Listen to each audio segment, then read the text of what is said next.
Hello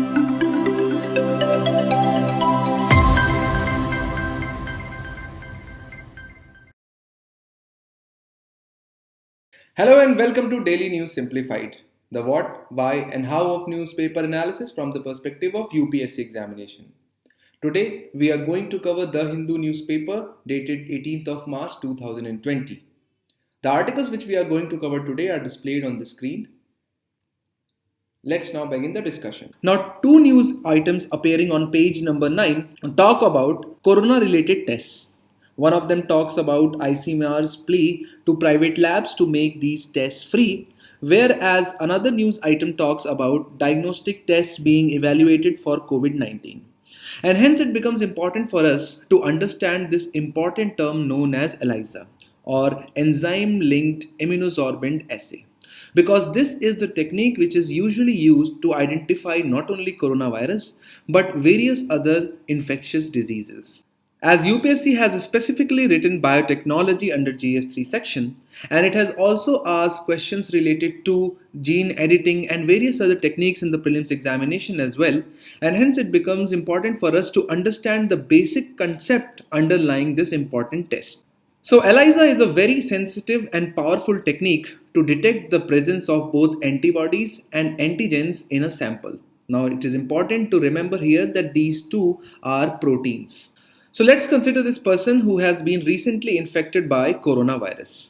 And you know that as a response mechanism, our body produces specific antibodies against infections, and these infections are termed as antigens. So if a person is infected with coronavirus, a very specific and particular antibody will be secreted by that person. That is a response mechanism. So it is important to know here that each antigen or infection produces a specific antibody reaction. So as a corollary of this, all the persons infected by corona must have an antibody which is specific to corona.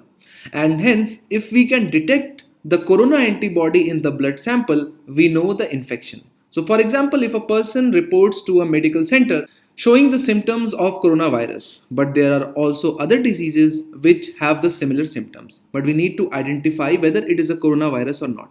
So what we shall do is that we shall take the blood sample and put it in the vial. Now this vial is not any normal vial, but it contains a layering of antibodies which are specific to coronavirus. So if that blood sample contains possible antigen, so for example, as we know that this person has been infected with coronavirus, so this blood sample must contain the antigen. So as soon as we put this blood sample in this vial which has a base of antibodies, these antibody and antigen will bind each other, as shown in the image with blue and red combination. So red one is the antigen which was brought by the blood, whereas the blue lining of the vial shows the antibodies which was present in the vial even from before. But these antibodies and antigens are so small that they are not visible to the naked eye. So we need to but apart from this, there are other proteins or antigens in the blood sample also. For example, a person infected with a flu as well as corona. But those antigens will not bind to this site because this antibody is only specific to coronavirus. So what we shall do is that we shall wash it. So what washing does is that it gets rid of all the other antigens and viruses and bacteria. So now what we have after washing is just blue and red dots. Now finally the role of ELISA or enzyme linked antibody comes. So in the last stage, another set of similar antibodies are inserted, but this time they are linked with enzyme, and hence the name enzyme linked immunosorbent assay.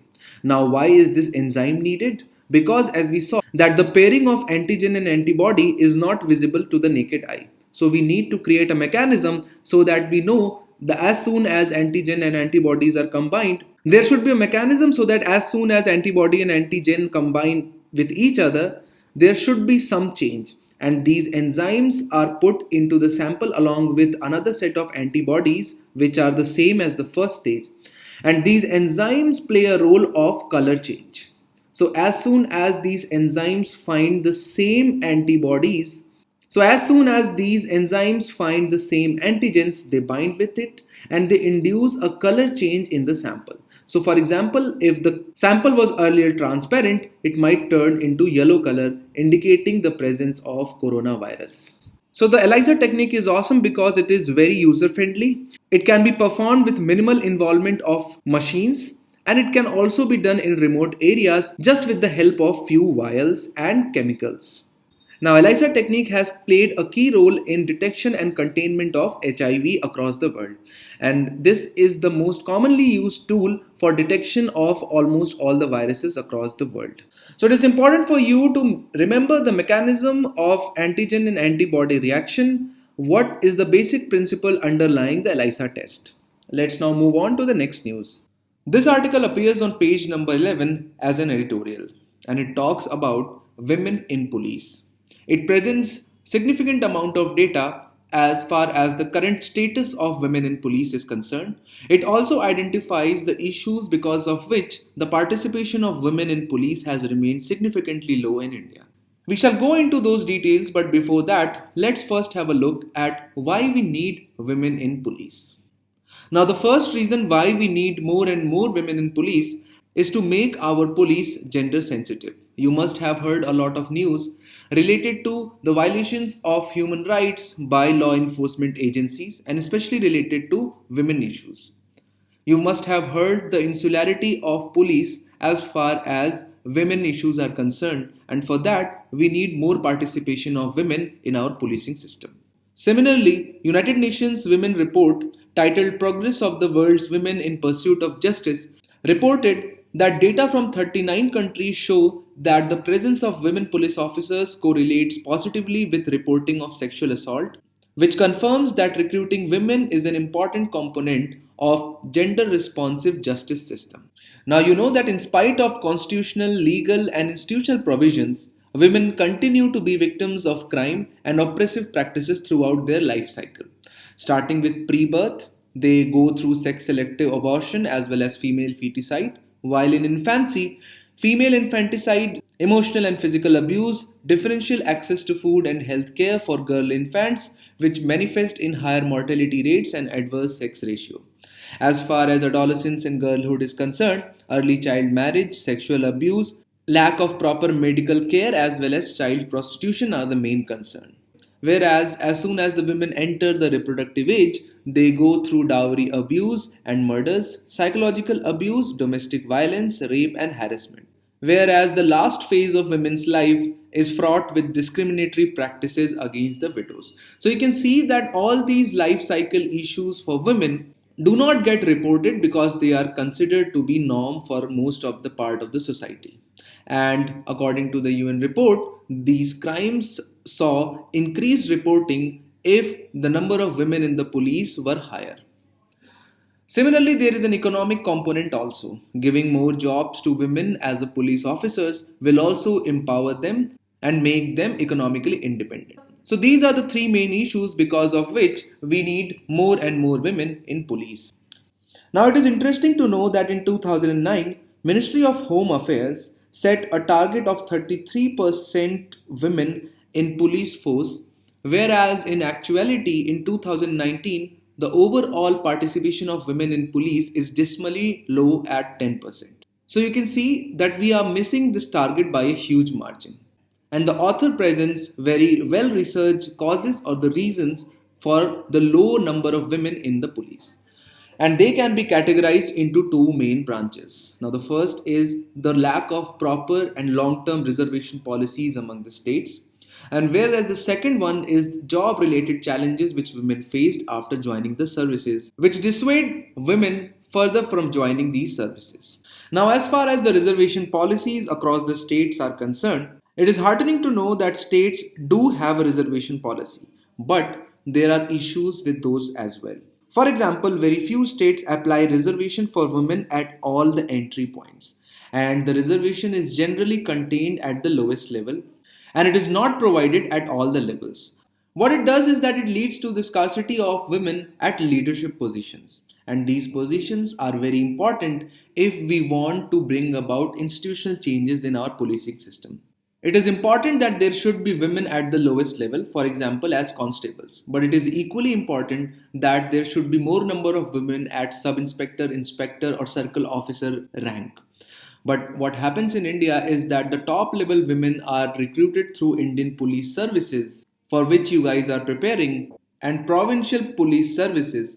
But apart from these women, there are none at leadership positions.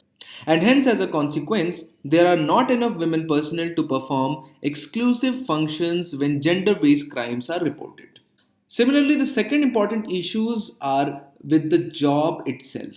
For example, the rule of disallowing home postings before certain years of service, frequent inter-district transfers, poor child care support services at thanas or various offices, and the reports of sexual harassment at workplace are important factors which discourage women from joining the services.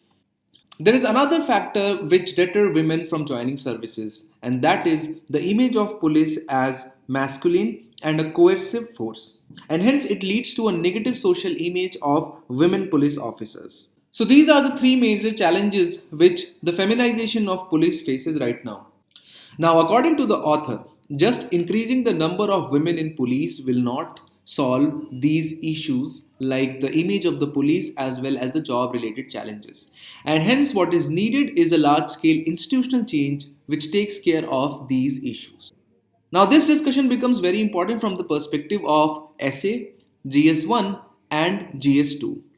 Let's now move on to the next news. Now, this news appears on page number 8. The combat version of 4th generation LCA Tejas being developed by ADA for Indian Air Force flew for the first time, paving the way for production of 15 more such jets by the end of next year. Now, in UPSC prelims examinations in past years, UPSC has asked questions related to these defense equipments every year. Now, to highlight this point, we have taken two such examples in 2014 and 2018 questions.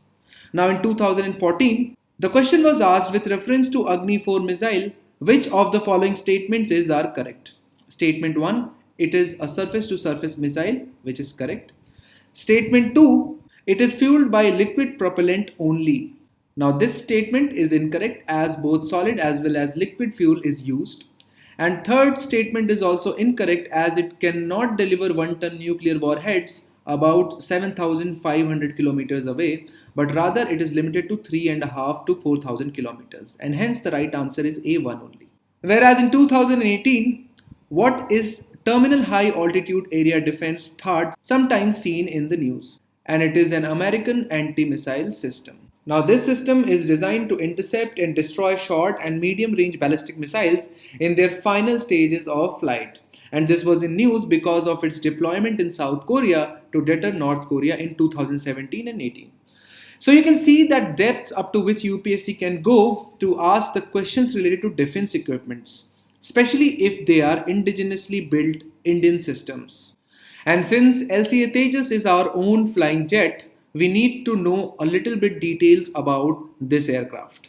Now, as far as the development of LCA Tejas is concerned, it was designed by ADA, which is an agency of DRDO, whereas its manufacturing is conducted by HAL. So this is an important fact to remember that these two are separate agencies, and you can easily confuse that which one of them is a designer and which one of them is the final manufacturer of this aircraft. Now, as far as specifications are concerned, it is a 4th generation flying jet with only one engine and a one pilot. An important specification of this jet is that it uses fly-by-wire technique for its controls.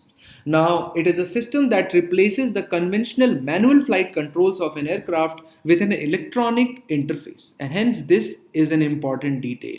It also has ISA radar, which are active electronically scanned array radars, which are technologically very advanced radars. Its speed is around 2200 kilometers per hour with a range of around 3000 kilometers on a single fuel.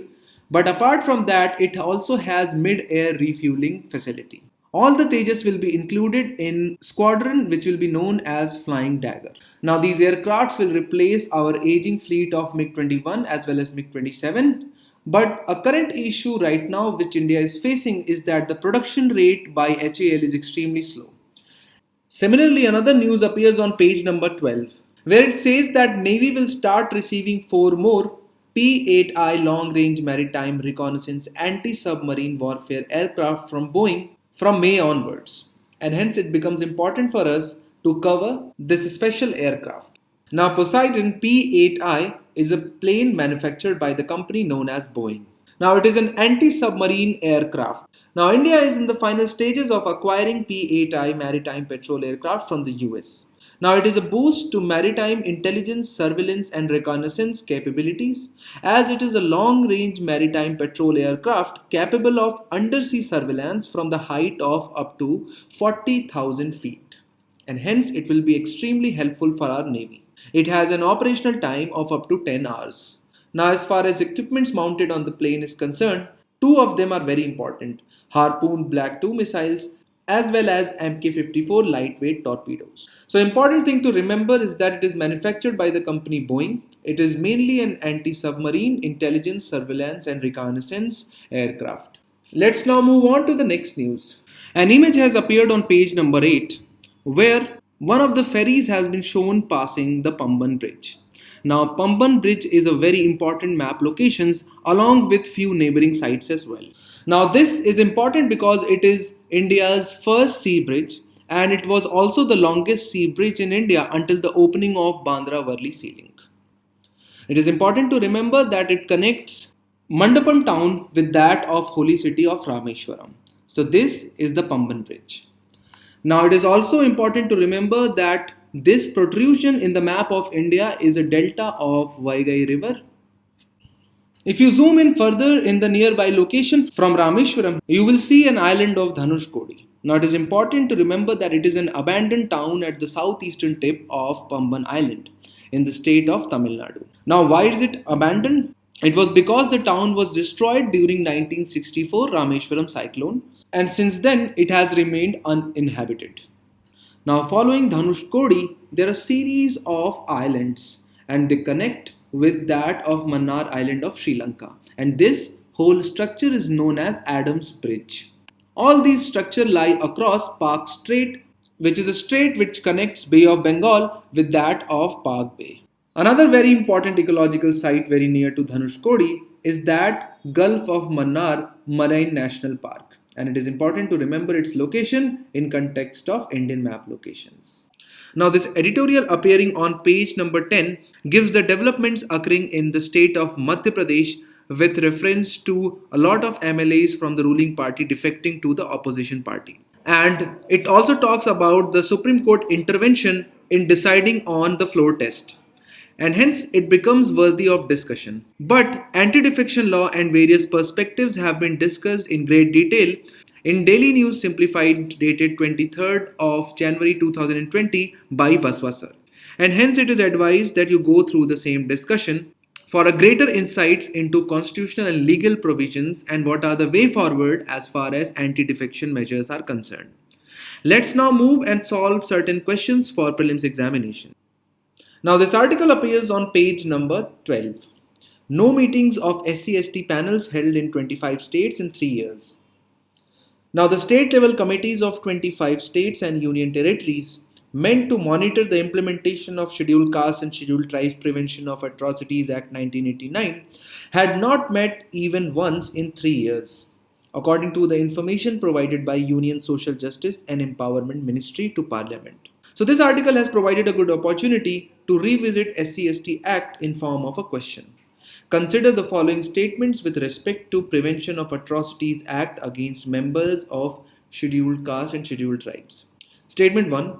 A district magistrate or a subdivisional magistrate, in order to prevent atrocities on SCs and STs, can cancel the arm licenses of persons in identified area of those who are not members of SC/STs. Now this statement is correct. Under the 1989 Act, a district magistrate has such powers.